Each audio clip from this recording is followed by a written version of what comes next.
Dr. Morgan Levine discusses aging and its biological mechanisms, but there's a deeper, often overlooked issue with some of the answers provided.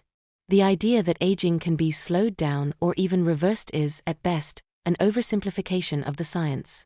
Despite the hope tied to epigenetic modifications or calorie restriction, the truth is, we're far from controlling aging effectively. Many of the treatments and experiments discussed remain in their infancy, with uncertain results.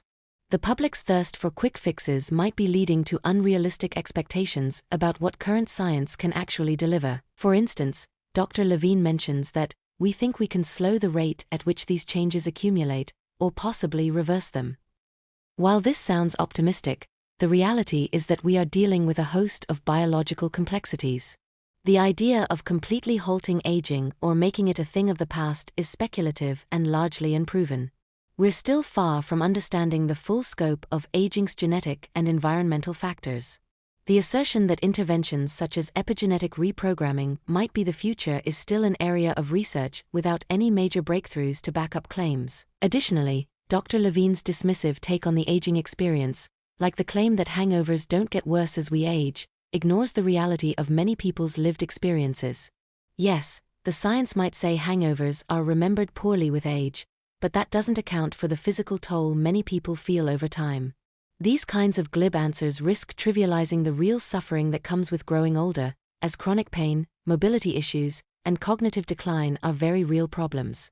As the world grows older, a more holistic and sensitive understanding of aging, one that doesn't just rely on a "we can fix this" attitude, is crucial. Moreover, her comment on gender differences in aging, where women are statistically more likely to live longer but suffer from conditions like Alzheimer's and osteoporosis, does not acknowledge the broader societal and healthcare implications.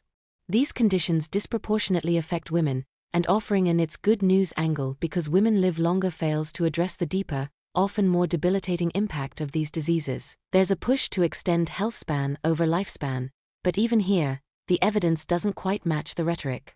The fact that researchers like Dr. Levine are still trying to piece together the complexities of aging, tracking biomarkers and using computational tools to understand the patterns of decline, suggests that there are far more questions than answers at this stage.